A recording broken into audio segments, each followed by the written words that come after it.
Welcome to the funnel effect. आज हम एक बहुत ही दिलचस्प और फाउंडेशनल कह सकते हैं विषय पे बात करने जा रहे हैं, खासकर उनके लिए जो टेक, डेटा और मशीन लर्निंग की दुनिया में इंटरेस्ट रखते हैं। हमारे पास गूगल डेवलपर्स के कुछ काफ़ी अच्छे स्रोत हैं और ये रोशनी डालते हैं मशीन लर्निंग यानी एमएल के एक बेहद ज़रूरी पहलू पर, वो है प्रॉब्लम फ्रेमिंग। सुनने में शायद ये थोड़ा टेक्निकल लगे है ना, पर यकीन मानिए ये किसी भी एमएल प्रोजेक्ट की सफलता की पहली और शायद सबसे महत्वपूर्ण सीढ़ी है।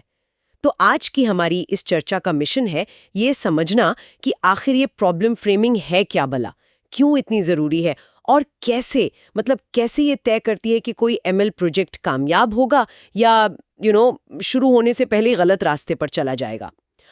हम देखेंगे कि गूगल के एक्सपर्ट्स इसे कैसे देखते हैं। तो चलिए इसे खोलते हैं। प्रॉब्लम फ्रेमिंग, इसका असल मतलब क्या है, क्या परिभाषा है इसकी? बिल्कुल। देखिए, गूगल डेवलपर्स के हिसाब से प्रॉब्लम फ्रेमिंग को काफी स्पष्ट रूप से समझाया गया है। ये वो प्रक्रिया है, वो प्रोसेस है जिसमें हम किसी समस्या का गहराई से विश्लेषण करते हैं। ओके, विश्लेषण। हाँ, ताकि उसके दो अलग अलग हिस्से हैं, मतलब एलिमेंट्स, उनको पहचाना जा सके जिन्हें हल करने की जरूरत है।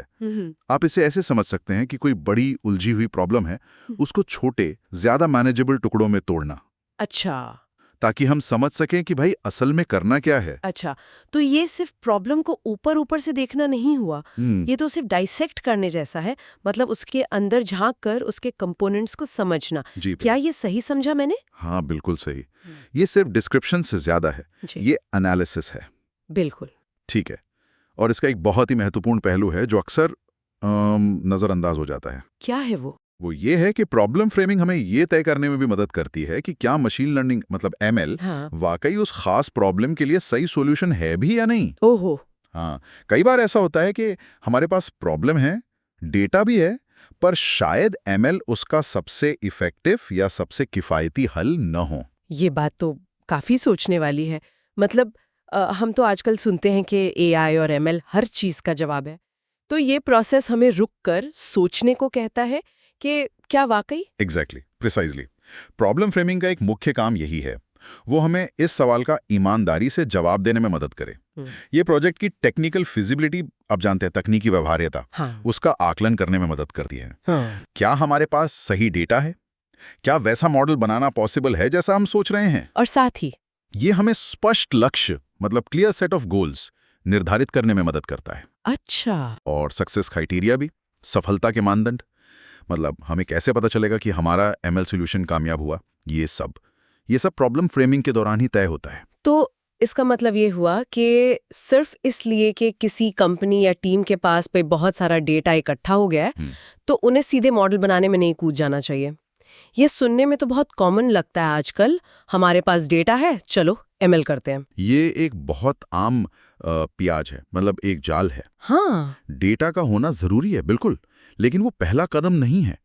प्रॉब्लम फ्रेमिंग ये सुनिश्चित करता है कि हम डेटा के साथ खेलें, मॉडल बनाने और उसमें टाइम और रिसोर्स लगाने से पहले अच्छी तरह समझ लें कि एमएल वास्तव में प्रॉब्लम का एक अच्छा, शायद सबसे अच्छा सॉल्यूशन है या नहीं। सोर्स में टेंसरफ्लो इंजीनियर का एक बहुत ही सटीक कोट है। अच्छा, क्या कहते हैं वो कहते हैं, formal problem framing is the critical beginning for solving an ML problem, as it forces us to better understand both the problem and the data in order to design and build a bridge between them. समस्या और data के बीच एक पुल बनाना। वाह, ये metaphor तो काफी powerful है ना? हाँ, ये सिर्फ टेक्निकल काम नहीं लग रहा, ये तो समझ, स्ट्रैटेजी और इंजीनियरिंग का संगम है। आप प्रॉब्लम को समझते हैं, आप डेटा को समझते हैं और फिर आप इन दोनों के बीच एक कनेक्शन, एक पुल बनाते हैं। बिल्कुल। तो अगर ये इतना इम्पोर्टेंट है तो इस प्रोसेस में होता क्या है? स्रोत बताते हैं कि इसमें मोटे तौर पर 2 मुख्य चरण होते हैं। क्या आप उन पर थोड़ी रोशनी डाल सकते हैं? हाँ, बिल्कुल। गूगल डेवलपर्स इसे 2 मेन स्टेप्स में बांटते हैं, काफी लॉजिकल हैं। पहला स्टेप है ये तय करना कि क्या मशीन लर्निंग वाकई समस्या को हल करने के लिए सही तरीका है, राइट अप्रोच है। ओके। यहाँ बहुत ईमानदारी से मूल्यांकन करने की जरूरत होती है। क्या ये प्रॉब्लम इतनी कॉम्प्लेक्स है कि एमएल की जरूरत पड़े, या क्या कोई सरल पारंपरिक मतलब नॉन एमएल सॉल्यूशन ज्यादा बेहतर हो सकता है। शायद तेज हो, सस्ता हो। जैसे कि क्या मतलब नॉन एमएल समाधान से आपका क्या मतलब है? क्या उदाहरण हो सकते हैं? अच्छा सवाल है। देखिए, नॉन एमएल समाधानों में कई चीजें आ सकती हैं। हो सकता है प्रॉब्लम कुछ सीधे साधे नियमों पर आधारित सिस्टम से हल हो जाए, मतलब rule based system, if then वाला लॉजिक। अच्छा। या शायद एक साधारण स्टैटिस्टिकल एनालिसिस, जैसे एवरेज निकालना, ट्रेंड्स देखना, कोरिलेशन ढूंढना, बस इतना ही काफी हो। कई बार तो एक बेहतर यूजर इंटरफेस या प्रोसेस में बदलाव ही प्रॉब्लम का हल होता है, न कि कोई कॉम्प्लेक्स एमएल मॉडल। हाँ, ये भी सही है। तो इस पहले चरण का उद्देश्य यही है कि हम बेवजह एमएल का रास्ता ना चुनें, अगर जरूरत नहीं है तो। समझ गई। तो ये एक तरह का रियलिटी चेक है, सिर्फ हाइप पर नहीं जाना, प्रैक्टिकलिटी देखनी है। बिल्कुल। अगर असेसमेंट के बाद लगता है कि एमएल वाकई वैल्यू ऐड कर सकता है और प्रैक्टिकल भी है, तो फिर दूसरा चरण शुरू होता है। और वो क्या है? वो है समस्या को एमएल की भाषा या शर्तों में फ्रेम करना, मतलब एमएल टर्म्स में। अब यहाँ टेक्निकल चीजें आती हैं। ओके। इसका मतलब है ये तय करना कि किस प्रकार का एमएल मॉडल फिट बैठेगा। क्या ये क्लासिफिकेशन की प्रॉब्लम है, जैसे ईमेल स्पैम है या नहीं? हाँ। या रिग्रेशन की, जैसे घर की कीमत का अनुमान लगाना? या क्लस्टरिंग की, जैसे ग्राहकों को ग्रुप्स में बांटना? या कुछ और? ठीक है। और इसी के साथ ये भी तय करना होता है कि मॉडल को ट्रेन करने के लिए किस तरह के डेटा की जरूरत होगी। वो डेटा कहाँ से आएगा? क्या वो डेटा क्लीन है, यूजेबल फॉर्मेट में है? और शायद सबसे महत्वपूर्ण बात, हम सक्सेस को कैसे मापेंगे? मतलब वो कौन से मेट्रिक्स होंगे, एक्यूरेसी, प्रिसिजन, रिकॉल, या फिर बिजनेस केपीआईज, राइट, जिनसे पता चलेगा कि मॉडल अच्छा परफॉर्म कर रहा है और असल दुनिया में यूजफुल है। ये सब दूसरे चरण में डिफाइन होता है। अब बात आती है सबसे दिलचस्प मुद्दे पर। या मुझे तो ये बहुत इंटरेस्टिंग लगा। हाँ, कि ये जो पूरी प्रक्रिया है, खासकर पहला चरण, ये असल में आपको मशीन लर्निंग का उपयोग करने से रोक भी सकती है। हाँ, ये सिर्फ एमएल अपनाने का रास्ता नहीं दिखाती, बल्कि ये भी बता सकती है कि नहीं भाई, यहां एमएल की जरूरत नहीं है। ये बात तो बहुत काउंटर इंट्यूटिव लगती है, क्योंकि आजकल तो हर कोई एआईएमएल करना चाहता है। आपने बिल्कुल सही नस पकड़ी है। बिल्कुल बिल्कुल। और यही प्रभावी प्रॉब्लम फ्रेमिंग की असली शक्ति है, उसकी ईमानदारी है। अच्छा, ये सिर्फ एक चेकलिस्ट नहीं है जिसे टिक करना है, ये एक सीरियस सोचने की प्रक्रिया है। इसका मकसद सिर्फ एमएल सॉल्यूशन बनाना नहीं, बल्कि सही सॉल्यूशन बनाना है, चाहे वो एमएल हो या ना हो। ये जल्दबाजी में गलत दिशा में रिसोर्सेज लगाने से बचाता है। टाइम, पैसा, लोगों की मेहनत, सब बचता है। हाँ बिल्कुल। स्रोत में एक चेक योर अंडरस्टैंडिंग सेक्शन का भी जिक्र है, जहां कुछ गलत धारणाएं बताई गई हैं प्रॉब्लम फ्रेमिंग के बारे में। हाँ, मैंने वो देखा। जैसे एक गलत ऑप्शन कहता है कि प्रॉब्लम फ्रेमिंग का काम मौजूदा एमएल मॉडलों की समस्याओं का निदान करना है, मतलब डीबगिंग करना या डेटा में गड़बड़ियां ढूंढना है। सही, जबकि ये काम भी जरूरी हैं, नो डाउट, पर ये प्रॉब्लम फ्रेमिंग का मुख्य उद्देश्य नहीं है। अच्छा। प्रॉब्लम फ्रेमिंग डीबगिंग या डेटा क्लीनिंग से कहीं पहले आती है। यहाँ ध्यान देने वाली बात यह है कि प्रॉब्लम फ्रेमिंग का असली काम शुरुआत में है। ये प्रोजेक्ट की नींव रखती है।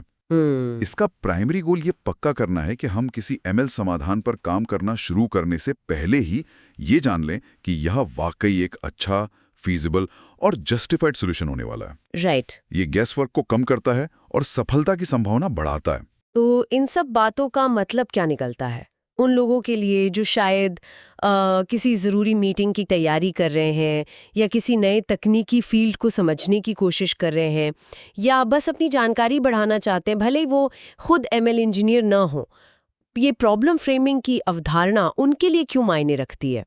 ये एक बहुत महत्वपूर्ण सवाल उठाता है, और इसका जवाब ये है कि प्रॉब्लम फ्रेमिंग का महत्व सिर्फ एमएल एक्सपर्ट्स या डेटा साइंटिस्ट तक ही सीमित नहीं है। बिल्कुल नहीं।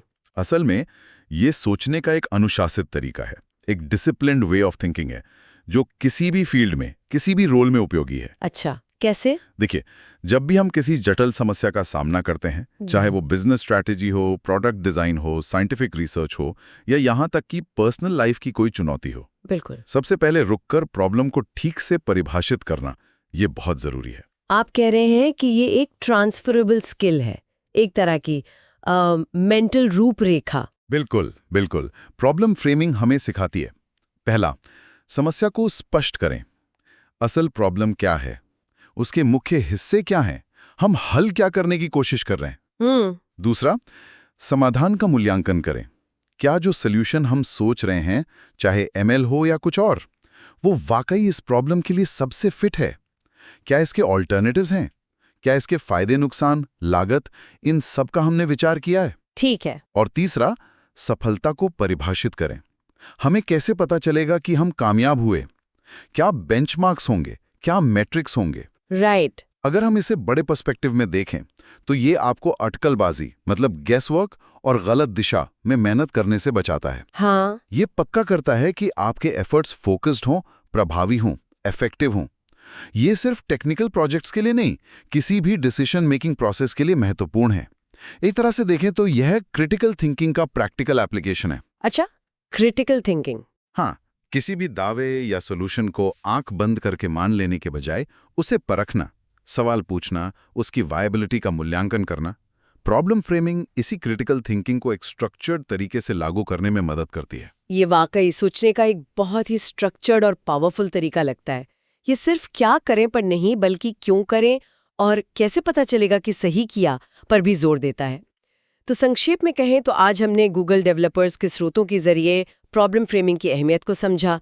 ये सिर्फ एक टेक्निकल स्टेप नहीं है, बल्कि एक माइंडसेट है, एक फिलॉसफी है। हाँ, ये सुनिश्चित करने का तरीका कि मशीन लर्निंग का इस्तेमाल सोच समझकर उद्देश्यपूर्ण तरीके से किया जाए, न कि सिर्फ इसलिए कि ये आजकल फैशन में है। सही कहा। ये किसी भी ML प्रोजेक्ट की सफलता की नींव है। ये सिर्फ पहला कदम नहीं है, बल्कि शायद सबसे महत्वपूर्ण कदम है, जो तय करता है कि आगे की पूरी यात्रा सही दिशा में होगी, सही लक्ष्यों के साथ होगी, और हाँ, रिसोर्सेस का सही इस्तेमाल होगा या नहीं। और जैसा कि उस टेंसरफ्लो इंजीनियर ने कहा था, वो पुल बनाने वाली बात, हाँ, समस्या और डेटा के बीच एक सार्थक, मजबूत पुल बनाना, शायद यही प्रॉब्लम फ्रेमिंग का सार है। बिल्कुल। बिना समझे पुल बनाने की कोशिश करना या गलत जगह पुल बनाना अक्सर विफलता की ओर ही ले जाता है। एकदम सही। समझ ही वो नींव है जिस पर वो पुल टिकेगा। बहुत खूब। तो जाते जाते हमारे श्रोताओं के लिए एक विचार छोड़ जाते हैं जो आज की चर्चा से जुड़ा है। जब आप अगली बार किसी भी तरह की जटिल समस्या का सामना करें, चाहे वो आपके काम से जुड़ी हो, पढ़ाई से या निजी जीवन से, क्या आप रुककर उसे फ्रेम करने के लिए कुछ मिनट निकाल सकते हैं? खुद से ये सवाल पूछें, समस्या वास्तव में क्या है? इसके मुख्य तत्व क्या है? और जो समाधान मेरे मन में आ रहा है या जो प्रस्तावित किया जा रहा है, क्या वो वाकई इस विशेष समस्या का सबसे अच्छा और व्यावहारिक तरीका है? सफलता कैसी दिखेगी?